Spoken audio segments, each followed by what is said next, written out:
Hi everyone. In this video we'll talk about the brightness of a light bulb. Let's say we have the following circuit, battery.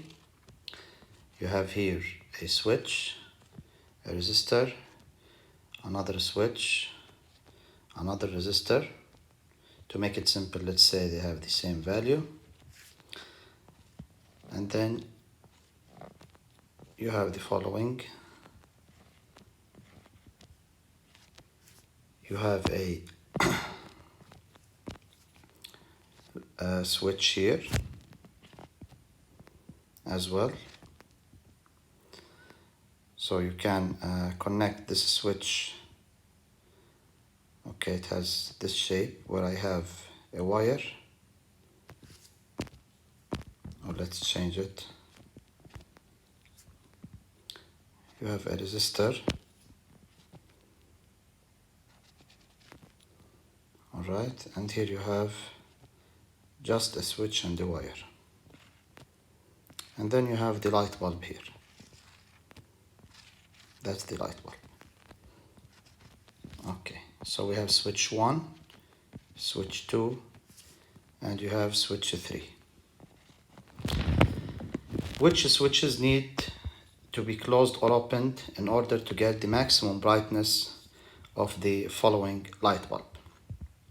Let's start by the idea of brightness. Brightness, to have maximum brightness means I should have the maximum power dissipated by resistor. Means you should have maximum power dissipated by a resistor. And you know the formula of the power of a resistor dissipated by a resistor is Ri squared. So if you would like to have maximum power, so I should be large. And in order to increase I in the circuit, according to Ohm's law, since V is Ri, if you would like to increase I in the circuit, then you should decrease the resistance of the circuit. So this is the R of the bulb here, the light bulb, while here that's the R of the circuit. So you would like to increase I means you should decrease the resistance of the circuit. So if you look at switch S1 and S2, if one of them is closed and the other is opened, then I'm gonna have just one resistor on the top. However, if you close both of them, then I'm going to have two resistors in parallel if both switches are closed. And when you have two resistors in parallel, then you are decreasing their equivalent resistor. The equivalent resistor will be half their value. So the first thing we should know that S1 and S2 should be closed in order to decrease the value of the resistor in those two branches on the top, because the more resistors you add in parallel, the less the R equivalent is going to be. Now let's look at switch S3. So S1 and S2 should be closed, right? So S1 and S2 should be closed. Should be closed.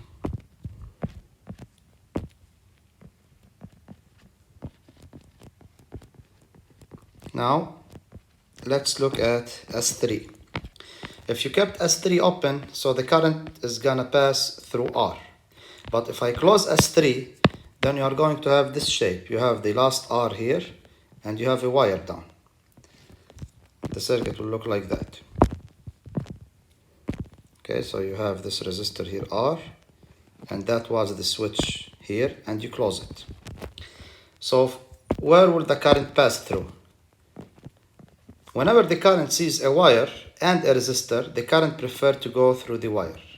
The current doesn't go through the resistor, the current goes through the wire. So this means also we have decreased the resistance of the circuit because the resistance of the wire is 0. So this means to have the least resistance in the whole circuit, S1, S2, and S3 should be closed. So also S3 should be closed. In that case, the circuit is going to look like that. You will have the battery, you will have R and R, as if you are going to have R over 2, their equivalent, and you will have the wire, and you will have this light bulb here. and hence I'm going to have the maximum current in that case. I'm going to get the maximum current, and so I will have, or the light bulb will shine in its brightest way. Thank you for watching.